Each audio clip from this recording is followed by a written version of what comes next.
triste quando a gente tem visitante aqui nesse lugar, não é verdade? Nós temos alguns avisos para dar, pode passar aí, por favor. Culto da palavra toda quinta-feira. E o pastor começou uma série de mensagens na quinta-feira passada sobre vivendo o impossível de Deus. E foi uma bênção. Quem estava aqui quinta-feira passada? Foi lindo, não foi, mano? Não foi? Foi lindo o que Deus fez. Não foi, Tamar? Foi lindo quinta-feira? Então, ainda tem mais. Deus quer fazer muito mais. Deus tem muito mais a fazer. Nós estamos esperando você próxima quinta, 19h30. Pode passar aí, por favor. Seminário DNA, né? Nós vamos começar uma visão que vai ser para toda a igreja. E quem são as pessoas que precisam participar do DNA? Toda a igreja. Se você se sente parte dessa igreja, independente do tempo que você esteja aqui, se é 1 ano, 2 anos, 1 semana, 1 mês, ao ser que é minha igreja, é a congregação que eu quero fazer parte, é a comunidade que eu quero pertencer, então você participa desse seminário. Esse seminário, ele tem início na segunda-feira, dia 6 de maio, de amanhã a 8, e vão ser 4 dias, 6, 7, segunda, terça, quarta, e finaliza no culto da quinta-feira. Todas as noites, às 19h30, nós vamos disponibilizar também, a cafeteria vai estar aberta esses dias, para aquelas pessoas que vêm direto do trabalho, a gente vai disponibilizar também para que você não fique direto sem comer. Tem gente que fica mal-humorado, né? Com fome, né? Acredita que tem alguém que fica mal-humorado? A mão. Inclusive, nós vamos ter a nossa macrocélula segunda e terça-feira. Amanhã, todas as células que funcionam na segunda-feira, independente do horário, do local, vai funcionar amanhã à noite aqui, às 19h30, tá bom? Então, todas as células da segunda vêm amanhã para cá, às 19h30, normal, só que vai ser uma macrocélula, ou seja, uma célula só, todos juntos.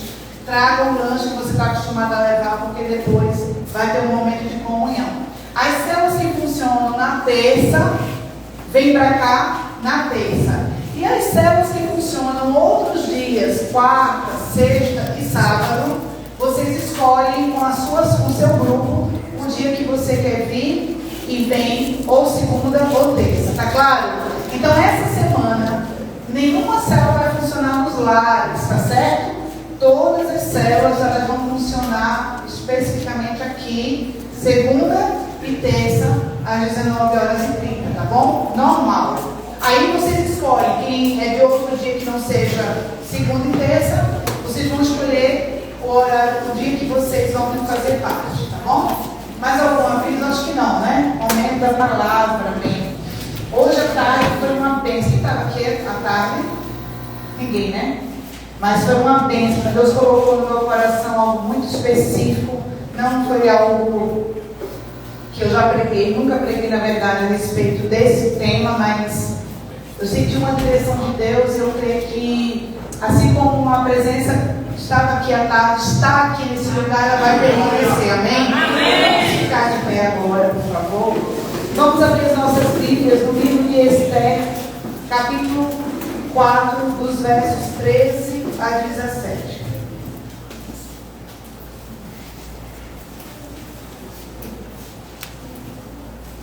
Para quem não trouxe Bíblia, já está sendo projetado aqui, vamos ler todos juntos. E diz assim: imediatamente mandou adverti-la: não imagines que somente por estares vivendo no palácio do rei, serás a única a escapar da matança dos judeus.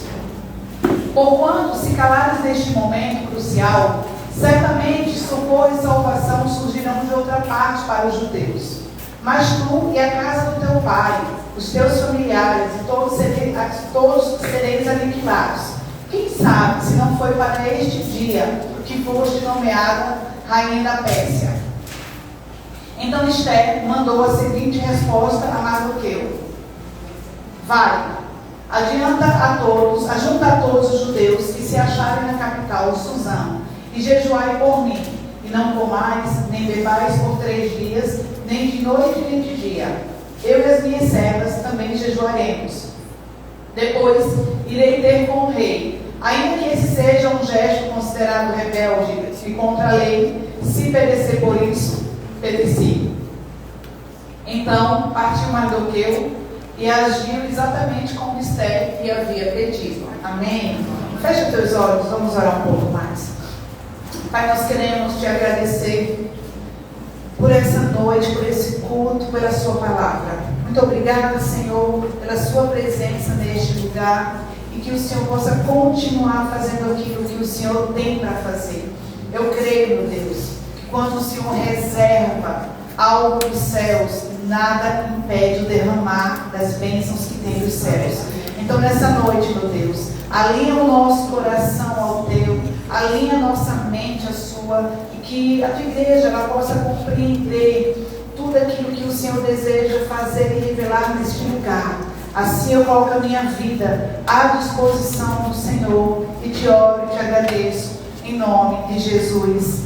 Amém. Pode sentar, por favor. Bem, como eu falei,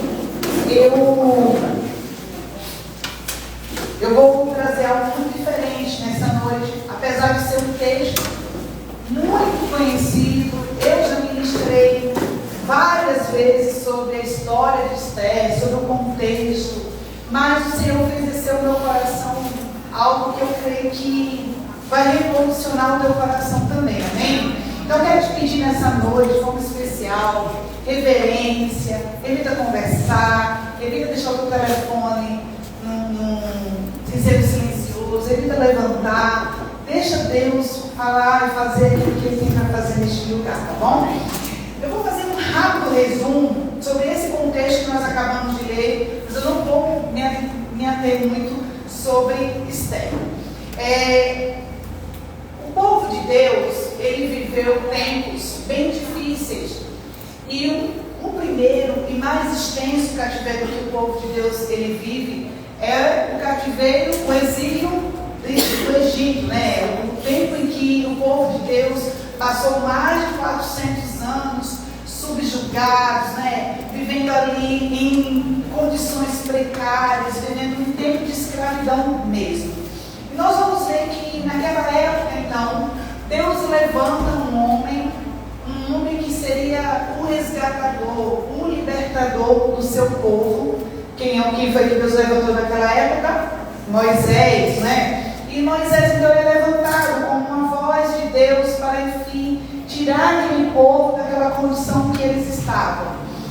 Mas nós, como povo, nós necessitamos de governo, nós necessitamos de direção. E Deus vai dar uma direção através de Moisés, lá no Monte Sinai, que são as diretrizes, nós chamamos das tábuas da lei, ou os 10 mandamentos. São as diretrizes para que o povo possa permanecer com Deus. Porque uma das grandes preocupações de Deus, por que Deus determinou diretrizes para que nós não nos corrompêssemos? Para que nós, atentando a tudo aquilo que está na sua palavra, nós não nos distanciemos dele, porque nós temos uma tendência natural a escolher sempre o lado contrário de Deus. E uma das diretrizes que Deus deu então para o seu povo, não precisa abrir, está lá em Êxodo 20, quando o Senhor vai falar: não te prostrarás diante desses deuses e não me servirás, porquanto eu, o Senhor teu Deus, sou um Deus ciumento, que punho a iniquidade dos pais sobre os filhos, até a terceira e quarta geração dos que me odeiam. Deus está dizendo, quando vocês começam a adorar mais a outros ídolos que não seja eu, quando vocês começam a me dividir por outra coisa, que outro altar você está erguendo, que não seja o meu altar, eu não gosto, eu me aborreço, eu tenho ciúmes, porque eu sou um Deus zeloso. E Deus ainda vai dizer, quando vocês assim fizerem, quando vocês amarem mais aos seus ídolos, aos seus deuses com D minúsculo, eu vou visitar a iniquidade dos pais, dos filhos, até a terceira e quarta geração. Olha que coisa séria. Deus está liberando um juízo pela infidelidade do povo. Deus está liberando um conserto para gerações futuras. Meu irmão, não pense não. Mas tudo que nós estamos fazendo, toda decisão que nós tomamos vai reverberar na nossa posteridade.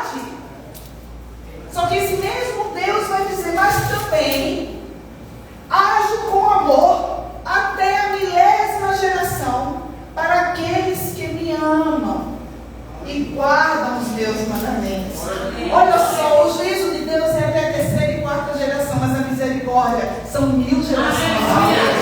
Ainda assim, Ele é rico em misericórdia. Ainda assim, Ele é rico em bondade. E aí a gente vai observar que mesmo o povo recebendo essas diretrizes, no caminhar, no passar do tempo, nas suas caminhadas, eles sempre se distanciavam de Deus. Eles tinham uma tendência de erguer ídolos. Eu falava hoje à tarde que nós, seres humanos, temos uma necessidade muito grande de tocar. Temos uma necessidade muito grande de ver. E o povo sempre foi assim. O povo sempre foi muito mais voltado a caminhar segundo o que eles veem. Então eles sempre tinham uma necessidade: eu preciso tocar. Eu preciso ter uma imagem, eu preciso ter uma ilustração, eu preciso ter uma simbologia que manifeste a minha fé. O povo sempre teve essa necessidade, então o povo sempre se corrompeu para a idolatria. E Deus sempre levantou profetas, homens para dizer: parem de adulterar. Quando você via a palavra adultério no Antigo Testamento, não vai se tratar, não vai se relacionar apenas ao relacionamento de homem e mulher. Mas Deus se sente traído quando nós colocamos outro no altar que deveria ser apenas Deus. E aí então, chegamos à época de Esther. E a época de Esther foi uma época pós-exílio. Que exílio? O do Egito, não, o exílio babilônico, que havia sido profetizado pelo profeta Jeremias, que duraria 70 anos. O exílio acaba, mas muitos continuam vivendo sob o cativeiro. O cativeiro emocional, muitas vezes. E a gente vai observar, quem gosta de ler a genealogia na Bíblia, sejam sinceros. Olha, poucas, 2 pessoas só. Quem pula? Então é uma turma que nem pula e nem lê. É a que não lê a Bíblia. A genealogia, ela é algo para nos localizar, nos trazer uma referência. Ela não está casualmente na Bíblia. A gente vai observar, não precisa colocar, nesse mesmo livro de Esther, no capítulo 2, vai dizer o seguinte: entre mentes nessa época, certo judeu da tribo de Benjamim, chamado Mardoqueu, filho de Jair, neto de Simei, bisneto de Quis, vivia na cidade de Suzã. Ele havia sido levado de Jerusalém para o exílio por Nabucodonosor, rei da Babilônia, entre todos os que foram presos e conduzidos ao cativeiro, juntamente com Joaquim, rei de Judá. Quando começa a entrar a história de Mardoqueu ou Mordecai, que era o primo de Esther, o autor do livro de Esther faz muita questão de nos situar quem veio antes. Por quê? Porque, na verdade, o Quis, que era o bisavô de Esther e Mardoqueu, Esther e Mardoqueu eram primos. Então vamos tentar fazer uma viagem agora lá para trás. A segunda leva de homens e mulheres levados cativos foi o bisavô de Esther e o bisavô de Mardoqueu. Então o cativeiro babilônico teve alguns momentos. Levaram uma leva e levaram fora de Jerusalém para vários lugares. Depois, a segunda leva foram agora a família de Esther, ou seja, os seus bisavós. Quando começa a vir as próximas gerações, depois do bisavô de Esther, bisavô, avô, pai e tio de Mardoqueu e Esther, quantas gerações vieram então? Bisavô a primeira, avô a segunda, pai a terceira, e quem era Esther e Mardoqueu? A quarta geração. Então Esther e Mardoqueu vem de uma geração de homens e mulheres cativos. Esther e Mardoqueu vem de um histórico de pessoas que não sabiam o que era viver a liberdade. Esther e Mardoqueu vem de uma geração onde só se ouvia as experiências do trauma que foi serem arrancados do seu meio, serem arrancados do seu povo e terem que se submeter a um lugar com uma cultura totalmente diferente, com um povo e uma língua totalmente diferente. Esther e Mardoqueu provavelmente não ouviram a respeito dos seus antepassados, experiências com Deus, porque simplesmente eles viveram em tempos onde eles são a sucessão, o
Vocês lembram dessa parte? Sim ou não? E aí o que acontece? Esther, uma judia, Hadassa, que foi elevada à posição de rainha, mas o seu marido não sabia da sua nacionalidade. Nesse momento, quando chegam os ouvidos de Mardoqueu, que estava com uma data determinada para o fim do povo judeu, ele começa agora a orar e jejuar, a clamar na praça pública, e chega aos ouvidos de Esther, e Esther manda roupas limpas para ele, e ele manda um recado para Esther, que é de onde surgiu esse tema. A frase que ele vai dizer para Esther, que ele manda avisar para Esther, diga para Esther que se ela não fizer nada, o seu povo vai ser aniquilado, e os seus pais vão ser aniquilados, a geração dela vai ser aniquilada. Mas também lembra ela uma coisa, quem sabe, se não foi para este tempo que Deus a levantou. Eu quero dizer uma coisa já de antemão. Essa noite eu não quero falar sobre o que aconteceu com o posicionamento de Esther, e sim. Mas eu quero dizer que quando Deus começou a ministrar o meu coração, aquilo que Esther estava, o lugar onde Esther estava, o trono onde Esther estava sentada, se tratava de um tempo agora, onde haveria agora uma ruptura de maldição para agora um tempo novo de livramento para o povo de Deus. Vocês estão entendendo? O que Deus estava colocando sobre Esther e Mardoqueu, sobre a geração deles Quis foi levado cativo. Simeão foi levado cativo. Jair foi levado cativo. Vocês estão com a mentalidade de prisioneiros. Vocês estão com a mentalidade de alguém que está cativo. Mas a partir da geração que eu estou constituindo de você, eu estou te levantando para que as próximas gerações possam viver aquilo que a sua geração anterior não viveu. Deus está te levantando para esse tempo, para que a sua geração agora, a partir de você, possa viver a liberdade que quem sabe ninguém nunca viveu.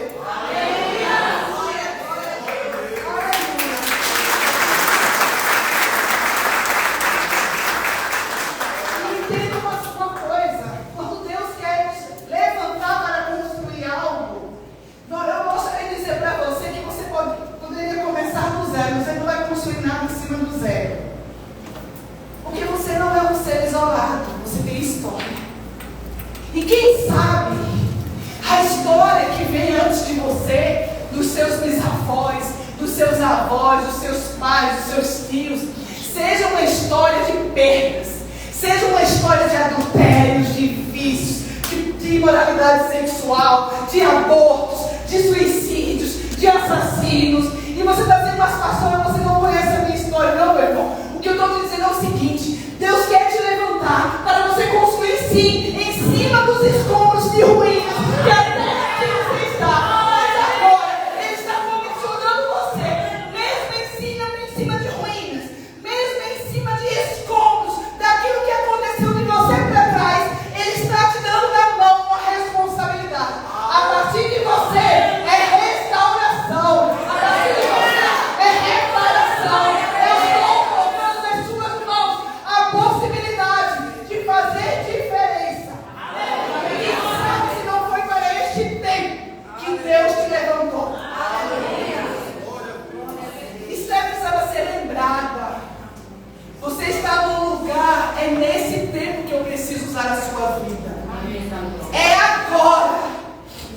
É essa geração, é essa igreja que não vai perpetuar mais maldição para as próximas gerações.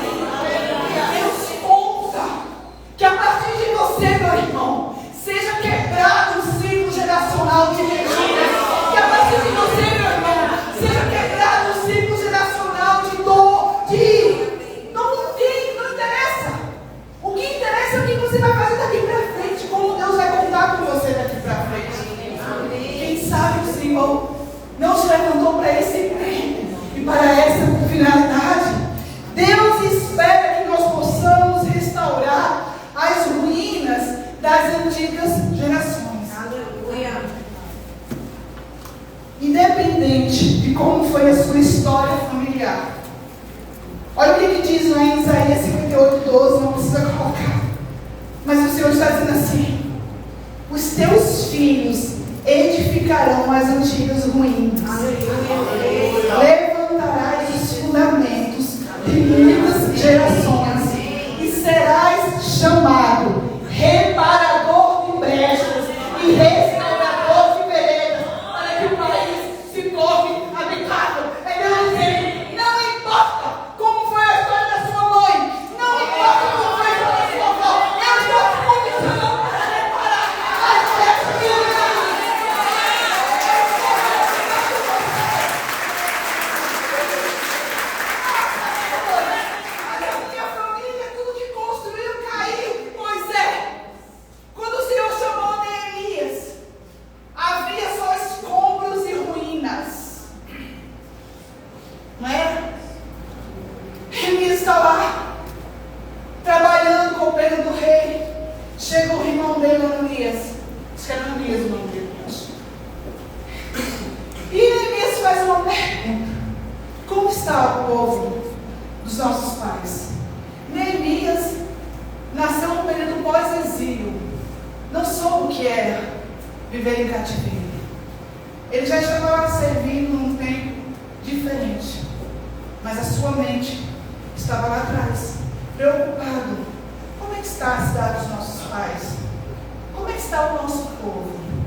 Deus está dizendo: eu quero saber agora o que eu vou fazer com você.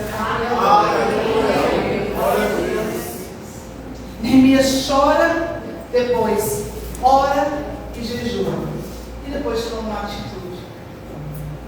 A primeira grande atitude que Neemias toma é se arrepender pelos pecados cometidos pelos seus antepassados. Como assim? Se você deseja ser um construtor e ser alguém que vai aniquilar o ciclo geracional que foi construído até aqui, você precisa entender o seguinte: para que haja restauração é necessário perdão. Eu preciso pedir perdão a Deus pelo que eu fiz e até pelo que eles fizeram, para começar uma história agora nivelada com Deus. Aleluia! E pede perdão pelos processos que os seus antepassados fizeram. Pode ler lá no livro de Neemias, eu não estou falando nenhuma heresia, não. Daniel também pede perdão. Senhor, nos perdoa, me perdoa pelos que os meus pais fizeram. Me perdoa, Senhor, porque nós pecamos contra Ti. Nós erramos quando nós nos desviamos. Eu me lembro de uma situação, eu contei hoje à tarde, quando eu estava com 1 ano de casada. Eu passei por um processo com o meu marido de separou, né? A gente chegou a separar com 1 ano de casados. E nessa época a gente estava no ministério com 1 ano. E a gente casou em um mês e o ministério começou no outro mês. Então, a idade que tinha o meu casamento era a idade que o ministério tinha. Então, foi muito difícil para nós, porque como é que a gente é uma igreja, está à frente do ministério e a gente está se separando. Então, a gente não contou para ninguém o processo que a gente estava passando de muita tribulação no nosso casamento. E eu lembro que uma tarde eu recebi umas irmãs na minha casa e elas não estavam sabendo. Mas elas foram lá, Deus as levou a orar por mim. E quando a gente começou a conversar, eu abri o meu coração e falei: eu estou passando por um processo muito difícil, está separando. E uma das irmãs perguntou assim: pastor, eu não era nem pastora, eu não era pastora na época. Ela fez assim: Fabiana, como é que é a história da família do seu marido, o pastor Gustavo? Tem casos de divórcio na família? Eu falei: tem. Ele, inclusive, é filho de pais divorciados. As irmãs dele, 2 irmãs, já são separadas. Ela falou: sério? E você? Eu falei, não, eu não sou filha de pais divorciados. Mas eu comecei a puxar da minha memória e comecei a lembrar que os meus tios, da parte da minha família da mãe, tinham passado por divórcios. E somente minha mãe e outro tio meu não tinham nunca separado, mas o restante, todos os meus tios estavam já no segundo relacionamento. Quando eu comecei a puxar da família do meu pai, também. Eu falei, tem caso sim, de separação, de divórcio da família. E ela falou, e você não vai fazer nada? Você não está percebendo que o diabo quer perpetuar a tua história para que os teus filhos também passem por processo de divórcio? Vamos quebrar isso hoje em nome de Jesus? E eu quebrei. E nós quebramos. Aleluia. E eu creio, meus filhos não vão passar por divórcio. Meus netos não irão passar por divórcio. Vocês estão entendendo isso? Amém. Só que a gente não pode desprezar o que aconteceu para trás. Nós somos resultado de pessoas que se uniram. E pessoas que se uniram com os mais diversos pecados. Você acha que é coincidência você ficar sabendo de um caso de suicídio numa família e quando você vai cascavelhar, você depois descobre que um primo distante também se suicidou? Você acha que isso é coincidência? Você acha que é coincidência? Eu estava conversando essa semana sobre uma pessoa, um rapaz teve um pai agressor. E ele teve a oportunidade de se casar, de novamente de começar um relacionamento, uma família, e ele estava reproduzindo aquilo que ele viu o pai fazer. E se ele tiver filhos, ele vai reproduzir se Cristo não entrar nessa história. Você acha coincidência você ser filho de um alcoólatra e ver o seu pai chegando em casa bêbado e você, filho, criança, dizer para você mesmo, o menino, nunca que eu vou beber para não fazer isso com a minha esposa, e a menina, nunca que eu vou casar com um homem cachaceiro. E quando você vai ver, você está casado com uma pessoa e repetindo, reproduzindo aquilo que você passou na sua casa. É o diabo dizendo, se eu não te mantenho cativo, eu te destruo. As tentativas do diabo contra as famílias não têm sido brincadeira. Casamentos sendo tocados. E quando você vai investigar melhor, você vai ver que aquele casal que começou namorando muitas vezes na igreja, que orou a Deus, um pela vida do outro, e que se casou, e que está construindo agora uma família alicerçada sobre o Senhor. E agora o diabo está pegando uma vulnerabilidade de um dos dois e toca.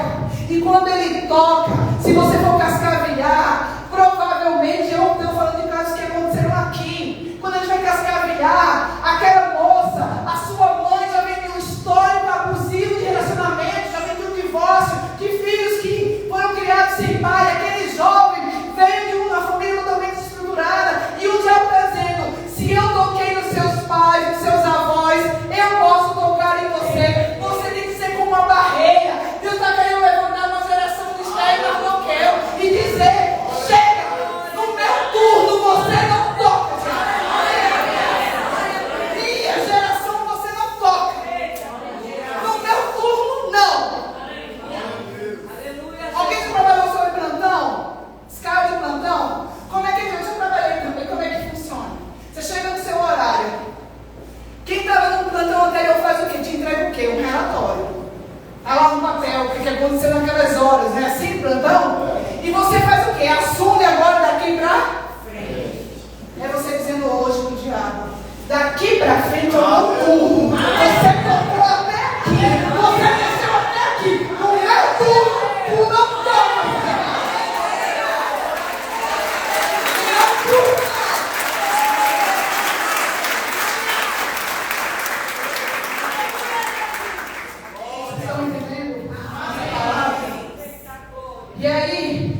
Porque eu vou fazer uma coisa, e agora essa mulher ciente de autoridade e fala: se eu tiver que perecer, eu pereci, mas eu vou me levantar. E a Bíblia diz que quando ela chega, depois de 3 dias de jejum e oração, a gente já conhece, eu não vou falar sobre ela tanto, mas a gente já conhece que quando essa mulher tem acesso ao rei, ela não deveria entrar, mas ela entra na mesa do rei, o rei entra com misericórdia. Amon já estava ali desesperado, vendo o negócio com uma proporção, manda fazer uma forca para Mardoqueu. E aí o que acontece? Depois de duas noites que ela faz um jantar com seu marido rei, finalmente ela liberta da verdade. Eu sou judia. E o seu decreto era para me aniquilar. Como assim? Eu não mandei te matar, mulher. Não. Você mandou matar todo o meu povo. E se eu sou judia, eu entro no bojo. Faça alguma coisa, rei. Aí o rei agora manda fazer um outro decreto. Não pode revogar o que ele fez, mas a partir de agora, manda que os judeus, então, eles possam se defender. Que eles tenham autonomia para se defender.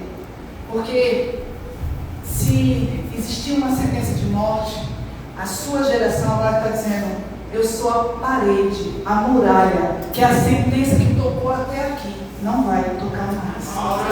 Tinha o pessoal do louvor.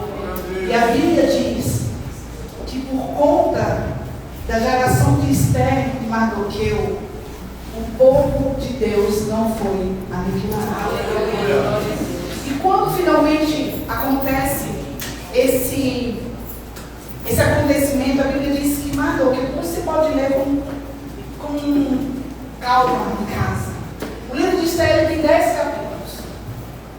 Vai lendo o que acontece depois. Eu vou pular o capítulo 9, mas vai lendo em casa, com calma, o que vai acontecendo depois. Amã, ele representa um tipo de inimigo que não se contenta só em ver você aprisionado. Porque entenda uma coisa, preste atenção. Preste atenção no que eu vou falar aqui. Amã é o tipo de inimigo que ele está vendo você já viveu uma vida sem liberdade. Porque ele está vendo que você está perpetuando e reproduzindo aquilo que você viveu. E aí o que ele vai fazer? Amã, que inclusive é uma potestade hoje. Amã vai fazer o seguinte: eu não só me contento em deixar esse homem e essa mulher vivendo debaixo de cativeiro. Preste atenção aqui em mim. Vocês não são técnicos, não precisam falar.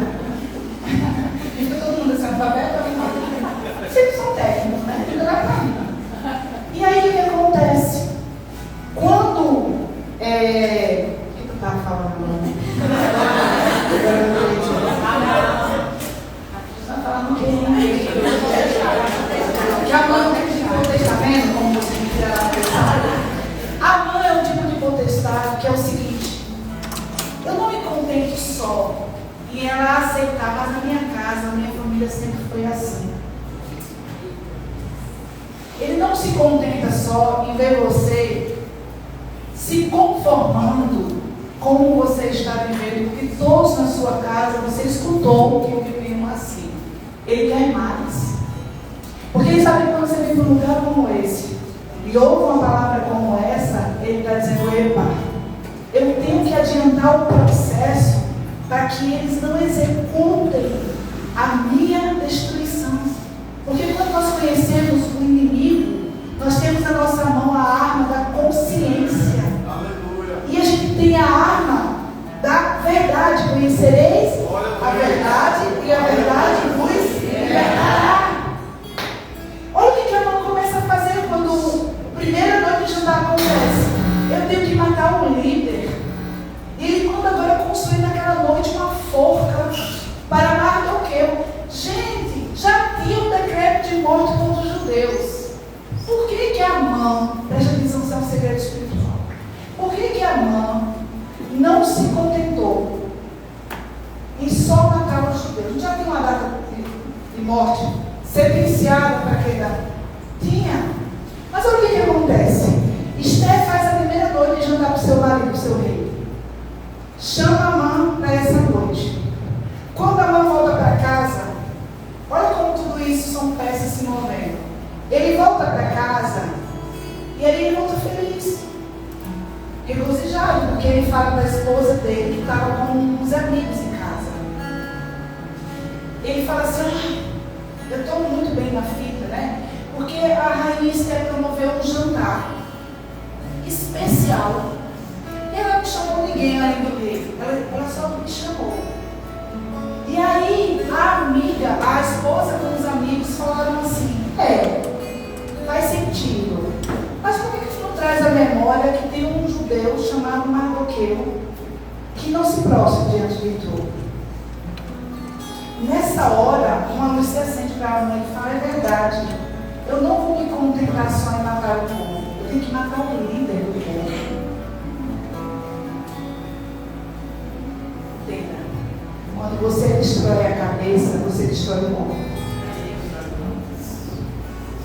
Naquela madrugada, a mãe pegou e disse: agora, o povo judeu vai morrer tal dia, mas a Mardoqueu morre amanhã. Passou a madrugada mandando construir uma forca. E aonde está Deus? Estava levantando Esther e Mardoqueu para este tempo. O rei volta para os seus aposentos naquela noite. Tem tudo para dormir bem, mas agora tem uma insônia. O rei agora com uma insônia pede para os seus empregados lerem uma das suas crônicas. Abre aí. Leia as crônicas. Crônicas eram os relatos do que aconteciam num palácio. Lê para mim uma das crônicas para eu dormir. Eu acho lindo, porque quando o empregado abre uma página e dizia assim: tal dia, de tal mês, de tal ano, houve uma conspiração de morte contra o rei Assuero, e um homem judeu chamado Mardoqueu, que vivia às portas do palácio, ouviu essa conspiração dos sentinelas do rei. E então esse judeu chamado Mardoqueu manda fazer com que cheguem aos ouvidos do rei que havia uma conspiração de morte dos seus funcionários. O rei investigou os fatos e chegou à conclusão que, de fato, esses homens estavam tramando uma morte, tramando matá-lo. Averiguados os fatos, os homens foram levados à morte. E aí, nessa hora, o rei fala: peraí, isso aqui eu me lembro. Mas o que eu fiz por esse judeu? Não consta nos autos do processo o que o Senhor fez. Era Deus dizendo assim: quando você se posiciona, até quem iria te matar vai ter que levantar, lembrar que tem uma dívida contigo e vai pagar a dívida.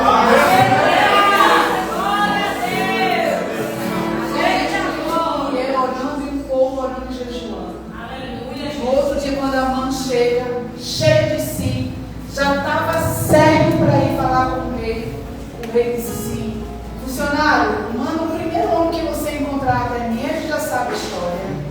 E aí ele pergunta para a mãe o que ele poderia fazer por alguém que desejava entrar com gratidão e honrar. E a mãe fala: bota no cavalo real, bota sua capa, bota seu reto de granel e sai pela rua dizendo que assim faz o rei para aquele que ele quer honrar. A mãe pensando que era com ele, o que acontece?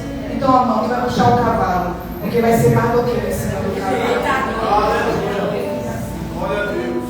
Mas só que depois desses fatos que ouvimos, o que eu quero falar é o que acontece no desfecho disso tudo. Preste atenção. Quando finalmente o povo de Deus ele se levanta e ele pode se defender daquilo que seria uma tragédia, uma carnificina, muita gente ia morrer. Mardoqueu, o primo de Esther, agora é chamado para ser um grandão lá no palácio. Alguém que tinha voz. Preste atenção. Como a nossa atitude de hoje pode reverberar nas próximas gerações. Quando Mardoqueu ele está na sua posição agora, eu fico imaginando Mardoqueu chegando para o rei dizendo assim: rei, vamos agora editar um outro decreto. Qual? Veja, o meu povo, que é o povo da sua esposa, ia ser morto. É verdade, é. Mas nosso Deus entrou com livramento, é verdade, é. A gente precisa celebrar Ele. A gente precisa deixar esse dia que deveria ser de matança, que deveria ser de humilhação, que deveria ser de tragédia, lembrado e perpetuado, para que as próximas gerações celebrem aquilo que Deus fez no tempo que nós estamos vivendo. Vamos instituir 2 dias de festa, para que, e a Bíblia diz isso, os judeus feriram todos os seus inimigos e golpes de espada, matando-os e fizeram o que desejaram com os judeus e os que o odiavam. Porquanto nesses dias os judeus livraram dos seus inimigos. Nesse mês, a humilhação e tristeza tornou-se honra e júbilo, e o seu pranto num dia de festa. Esses 2 dias, preste atenção, seriam lembrados e guardados em cada família, em todas as gerações, em todas as províncias e cidades. Esses dias de Purim não seriam revogados jamais entre os judeus, e os seus descendentes haveriam de lembrar e celebrar para sempre. Gente, uma festa foi instituída há 500 anos antes de Cristo. Me pergunta, a festa do Purim, 2.500 anos depois, ainda acontece? Sim, o povo judeu ainda celebra o dia que o Senhor veio com o livramento. Sabe o que isso significa? A atitude da geração de Esther está reverberando até hoje em nível de celebração por um Deus que veio com o livramento. Eu queria que você pudesse ficar de pé. Nós vamos fazer um ato profético. Eu fiz isso hoje à tarde.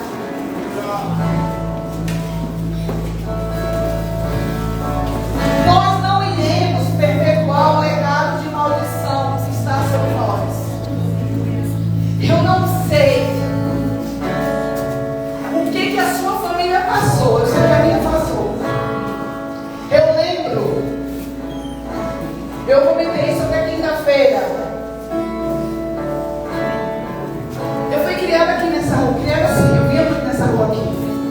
Porque a minha avó, que é mãe do meu pai, que era mãe do meu pai, ela morava aqui em frente à casa da Diaconisa Carla. E a minha avó, mãe do meu pai, ela tinha como é que chama? Terreiro na casa dela. Então, escuta, quem eram os meus antepassados? Minha avó, ela era mãe de Santo Carlos. Sei lá, né? Deve ser uma mãe de um bocado de coisa. Minha avó tinha um terreno na sua casa. Meu pai, eu via. A gente chamava antes de crise de nervo. Hoje eu vejo como ataques diabólicos. Meu pai, eu via meu pai várias vezes, a gente tendo que esconder o revólver, porque ele queria se matar. Meu pai colocava o revólver na cabeça, a gente tinha que esconder porque ele era policial rodoviário, ele trabalhava com arma. Meu pai tinha uma perturbação mental tão grande que a gente vivia sob estresse. E aí eu te lembro que um dia eu já frente, né, já em Recife. Eu lembro que um dia eu chamei uma amiga minha, ela era pastora, e eu falei, eu estou sentindo tanta opressão, eu estou sentindo tanto, a gente precisa orar, vamos orar. E quando nós começamos a orar, eu tive um discernimento, eu senti uma presença aqui atrás de mim, ó. E Deus me deu um discernimento. Eu falei, Miriam, tem um espírito de loucura tentando reivindicar a minha vida aqui atrás. Vamos quebrar, vamos aniquilar, porque ele quer me enlouquecer. E eu tenho casos de pessoas com problemas mentais na minha família. E aí quando a gente orou, quando os meus filhos foram nascendo, eu fui começando a declarar: os meus filhos serão mentalmente saudáveis. Os meus netos, minhas próximas gerações não vão herdar nada que servir à debilidade mental. Não ache normal, preste atenção, não ache normal mal. Você vê o diabo tocando na sua casa, tocando no seu casamento, tocando nos seus filhos, e você está repetindo: mas é sempre assim, isso já acontece na minha família. Hoje é dia de você quebrar essa maldição sobre a sua casa. Hoje é dia de você olhar para tudo aquilo que os seus antepassados fizeram, pedir perdão, se arrepender, renunciar e fazer uma história diferente. No meu turno, não, Satanás. No meu plantão, você não toca. Eu vou me apropriar nessa noite do que diz a palavra do Senhor. Eu ajo com amor até a 10ª geração. As gerações que virão a partir de você posicionar, meu irmão. Não vai ser mais uma geração que vai viver de falência, não vai viver de vício. Vai ser uma geração abençoada. Porque é um ato profético. É a Bíblia que garante que tudo aquilo que eu ligar na terra será ligado no céu. E você vai repetir comigo essa oração. Diga assim: em nome de Jesus. Em nome de Jesus. Eu peço perdão. Eu peço perdão. E me arrependo. E me arrependo. Por todos os pecados. Por todos os pecados. Que os meus antepassados cometeram. Pecados de assassinato, pecados de adultério, pecados de vícios, pecados de imoralidade sexual. Eu quebro agora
Muito